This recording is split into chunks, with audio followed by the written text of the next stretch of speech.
So this is the dashboard. Now, as we can see, to the top left is this net migration map. Now, the darker the color of the country, the larger the net migration influx is for that country. So the US and Canada, several European countries here have a higher influx of migration coming in. The upper right plot is a scatter plot, which would start to populate as the years go by. Now, due to some historical factors, i.e. some countries didn't even exist in 1980, but also the difficulty to collect such data, the World Development Indicator Dataset does not include a lot of data for 1980, but as we move towards 2010, we will have more and more. So this scatter plot shows the unemployment percent of people that are highly educated, highly skilled, versus the net migration per country. To the lower left, we're seeing the 20 OECD countries, those with the highest human capital flight incoming flux. So as we can see here, the US is the most popular country for the brain drain gain phenomenon. Now notice that the y-axis on this bar plot is a logarithmic. So that means that the differences are even larger. And the US is predominant in this. What we have to the right of the bar plot are two circular bar plots. And the first one depicts the brain drain distribution for each selected country. So for example, if we select France, and then we can see how the distribution for this brain gain is for the 1980. That means that Morocco, Tunisia, Italy, and Algeria are the countries that are sending people to France. And on the right, we have the brain drain population percentage. That means how much of the country of origin are people coming in. So we see that there's a larger percentage of Tunisia that is coming into France than there is from Morocco or Algeria. So if we go to Great Britain, here we can see that the most people that are coming in, most are Irish and Indian.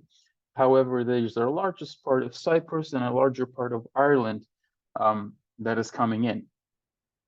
So as we move along in the year, we will start noticing interesting patterns. For example, in the 1980s, before the fall of the Soviet Union, there was no incoming migration. There were very few migrants towards the Soviet Union.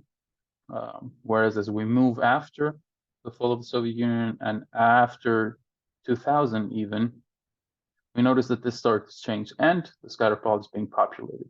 By hovering here, we can see each country. So now in the 2000s, we're seeing some different things, but let's move all the way to 2010 to start notice some very interesting things happening. So first of all, in this net migration map, we're noticing one specific pattern. If we were to draw a line along the equator or a bit higher, a bit northern than that, we can see that there is this this concept, this notion of global north and global south, i.e. the countries that are north of this line have a very higher net migration influx. So that means that there are more people coming in than they're leaving. That is not the case for the countries below that. And that reinforces this argumentation that people are driven to the global north. Now, by looking at the scatter plot, which reflects how these countries are represented in terms of unemployment with advanced education versus their net migration, we can see a few interesting things. First of all, we see a very large accumulation around zero. A zero of net migration means that as many people are coming in, that's how many people are going out as well. However, we see also some extremes. First of all here, and another one to the left. Now, an extreme of this extreme to the right at around a value of a net migration of more than 1 million. This is the United States. And what this means is that the United States has managed to have a very low unemployment percentage for people that are highly educated, and manages to receive very many people as net migration. So that means that people are drawn to the United States, which is an exception for most of the countries, since it has that large of a number of an influx of migration. However, if we look at the other side, we can see India, Bangladesh, Pakistan, and even the Philippines, or even smaller countries such as Peru, where we notice that the unemployment percentage for highly skilled, for highly educated, let's say PhD students, for doctors, for example, this unemployment percentage is still very low. So this is about 10% or lower. So even though there isn't an employment issue, people could easily have gainful employment and have jobs and be at their countries of origin. They still migrate to a very large degree. So these are the minus 400,000 means that there's this net migration of very large groups of people. And considering that there is low unemployment for these skilled people, then it's very interesting that they still choose to leave. That means that unemployment or pure financial motivations are not the only, or not the exclusive criteria. And this is very important. So if financial and employment criteria are not the most important, then we have to evaluate towards what is. And what we're doing is we're taking all these 20 OECD countries, the countries that are receiving the most people, and we're the most highly skilled people, and we're evaluating how these people are migrating to there. So from which country they're coming from, and what percentage of the population of that country they represent. So as we can see, in 2010, we have the US at around 6 million people of a brain gain, of an influx of highly skilled people. And then as we move further, it's Canada, Great Britain, and Australia. And I noticed that all these 4 countries are English-speaking countries, so that accommodates, that is an easy place to go and work.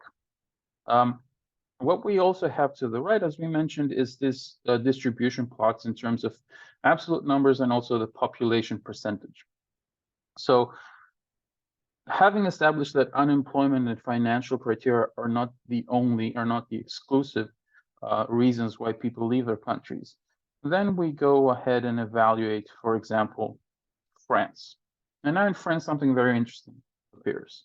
Morocco, Algeria, and Tunisia are 3 of the top 4 countries, where countries of origin for people that are coming in, for highly skilled workers. That's very interesting because historically, France used to govern these countries, and there is a very large migratory pattern that happens there. Also, French is very widely spoken in these countries. Furthermore, if we notice the rest, we can see that it's the United Kingdom, Italy, Belgium, Germany. So these are countries that are proximate, that are very geographically close. So we can see that there is a historical aspect to it. There is a sociological aspect to it with the language, but there is also a geographical perspective. If we go and evaluate, for example, Great Britain. With Great Britain, we can see that the country of origin for most highly skilled workers is India, and that makes sense due to the British being in India for such a long time. Then it's Ireland, which is the proximity, United States with the language, and then Pakistan, same reasons with India, and then the proximity. Germany, South Africa, again, is it could be a language thing. So these are countries that don't necessarily have a lower GDP or have lower unemployment statistics, unemployment numbers. It's just that sociological and historical characteristics also play a very important role. Now, if we look at the population percentage, we see Malta, Ireland, and Cyprus, all which were involved historically with the UK, with Great Britain. So overall, what this visualization dashboard does is it shows the net migration, how that net migration is correlated or connected with the unemployment and this labor and financial metric, the unemployment of highly educated people, and then it allows us to evaluate it on a per country basis to see how historical, sociological, and even political information can actually drive this brain drain and gain phenomenon. Thank you very much.